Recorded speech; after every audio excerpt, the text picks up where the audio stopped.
Assalamualaikum warahmatullahi wabarakatuh. Saya Agista Nurkamila Putri dengan NIM 12020700003 dari kelas 2A, kelompok 11 mata kuliah ilmu fikih. Di sini saya akan memaparkan materi mengenai ilmu fikih kontemporer.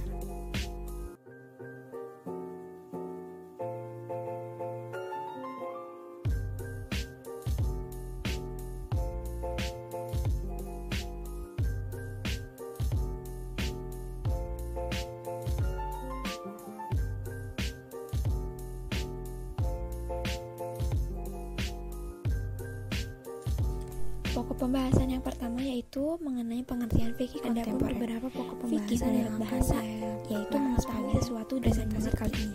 Adapun fikih menurut istilah yaitu ilmu tentang hukum syara yang bersifat amali yang diambil dari dalil-dalil yang tafsiri.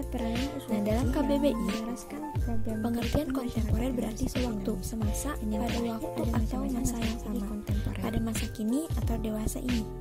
Jadi, jika disimpulkan bahwa fikih kontemporer yaitu tentang perkembangan pemikiran fikih dewasa. Dalam hal ini, yang menjadi titik acuan adalah bagaimana tanggapan dan metodologi hukum Islam dalam memberikan jawaban terhadap masalah-masalah yang kontemporer. Adapun hal yang melatar belakangi munculnya isu fikih kontemporer, yaitu akibat adanya arus modernisasi yang meliputi hampir sebagian negara-negara yang dihuni oleh mayoritas umat Islam, contohnya Indonesia. Nah, dengan adanya arus modernisasi ini mengakibatkan munculnya berbagai macam perubahan dalam tataan sosial umat Islam, baik yang menyangkut ideologi, politik, sosial, budaya, dan sebagainya. Berbagai perubahan tersebut seakan-akan cenderung menjauhkan umat dari nilai-nilai agama.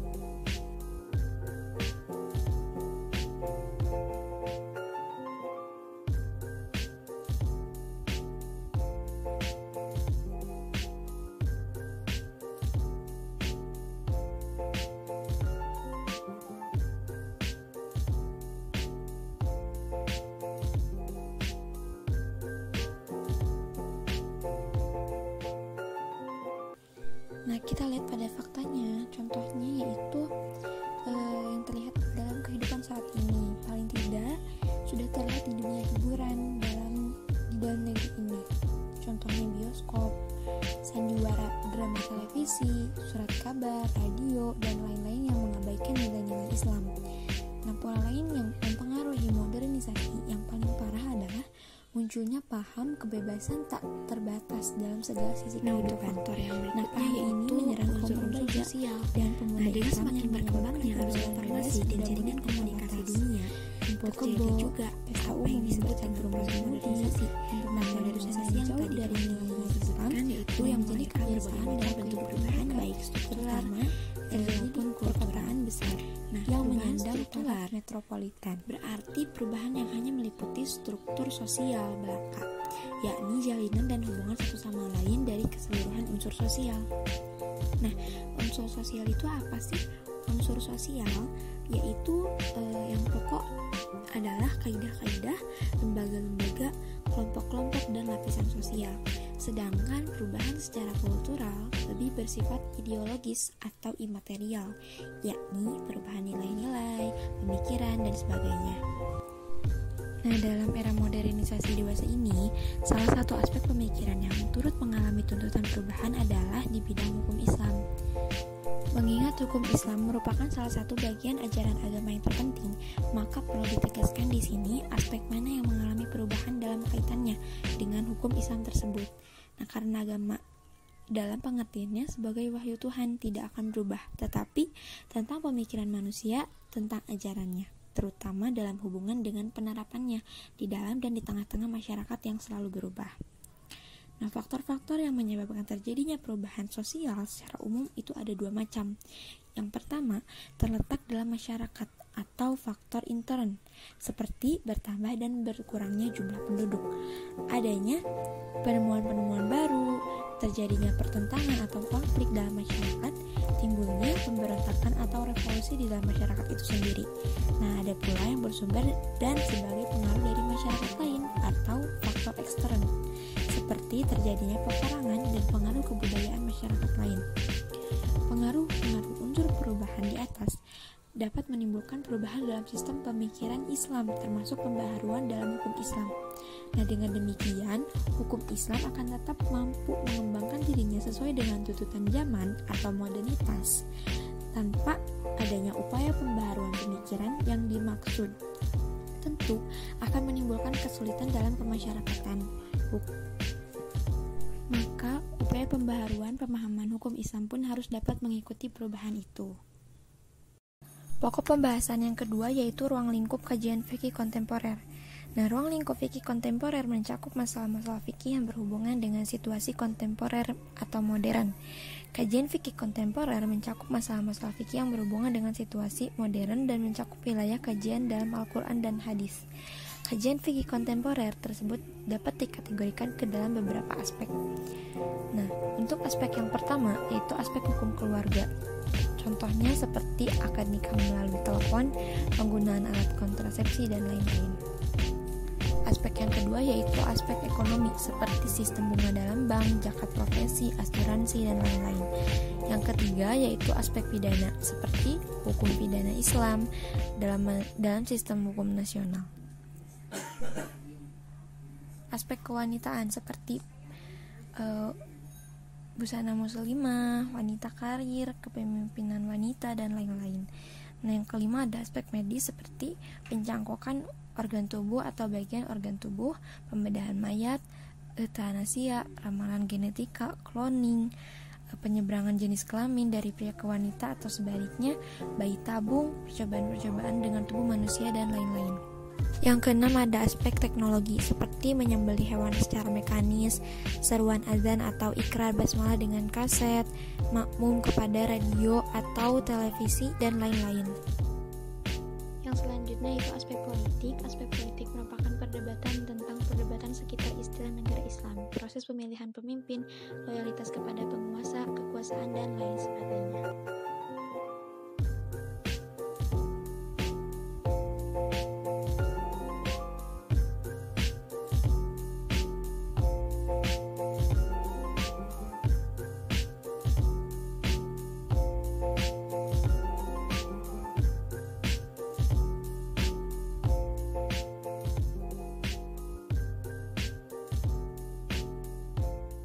Untuk aspek yang terakhir yaitu aspek yang berkaitan dengan pelaksanaan ibadah seperti tayamum dengan selain tanah atau menggunakan debu.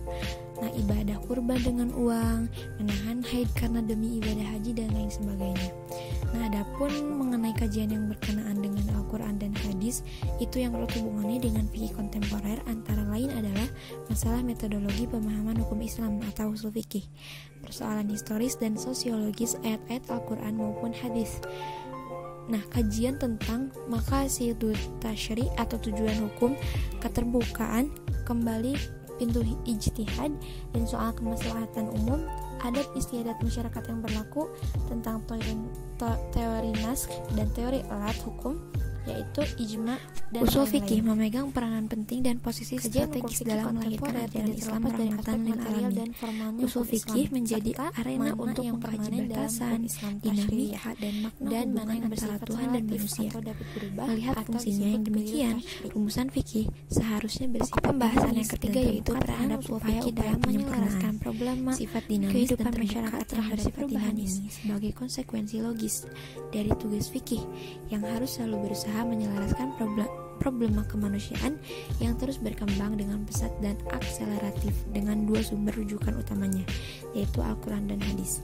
Nah, adanya dinamika zaman yang terus berkembang dan melahirkan bentuk perubahan, baik perubahan yang bersifat struktural maupun kultural kemasyarakatan. Nah, untuk pokok pembahasan yang terakhir yaitu ada beberapa macam masalah fikih kontemporer. Nah, untuk sekarang saya akan menggali salah satu contoh masalah fikih kontemporer yaitu asuransi. Nah, di era modern ini berkembang konsep perjanjian asuransi. Konsep perjanjian asuransi atau akad at-ta'min merupakan jenis akad baru yang belum pernah ada pada masa permulaan perkembangan fikih Islam. Oleh karena itu, masalah ini menimbulkan perdebatan di kalangan ulama masa kini. Nah, sebelum ke pembahasannya, mari kita melihat video animasi asuransi sebagai berikut.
Asuransi berasal dari bahasa Inggris atau insurance, yang dalam bahasa Indonesia telah menjadi bahasa populer dan diadopsi dalam Kamus Besar Bahasa Indonesia dengan pedanan kata penanggungan. Sedangkan asuransi menurut istilah ada beberapa definisi yang digunakan oleh beberapa pendapat. Yang pertama yaitu Robert L. Merritt yang dikutip oleh Muhammad Syakir Suwati. Asuransi adalah suatu alat untuk mengurangi resiko dengan menggabungkan sejumlah unit-unit yang beresiko agar kerugian individu secara kolektif dapat diprediksi. Kerugian yang dapat diprediksi tersebut kemudian dibagi dan didistribusikan secara proporsional di antara semua golongan kerugian tersebut. Nah, yang kedua, dilihat dalam kitab Undang-Undang Hukum Dagang pasal 246 yang berbunyi, asuransi atau pertanggungan adalah suatu perjanjian dengan nama seorang penanggung mengikatkan diri kepada seseorang pertanggung dengan menerima suatu premi untuk memberikan pergantian kepadanya karena suatu kerugian, kerusakan, atau kehilangan keuntungan yang diharapkan yang mungkin akan dideritanya karena suatu peristiwa yang tak tertentu atau tak terduga. Nah, jika dilihat dari KBBI, arti asuransi adalah pertanggungan atau perjanjian antara dua pihak. Pihak yang satu berkewajiban membayar iuran dan pihak yang lain berkewajiban memberikan jaminan sepenuhnya kepada pembayar iuran. Nah, apabila terjadi sesuatu yang menimpa dirinya atau barang miliknya yang diasuransikan sesuai dengan perjanjian yang dibuatnya.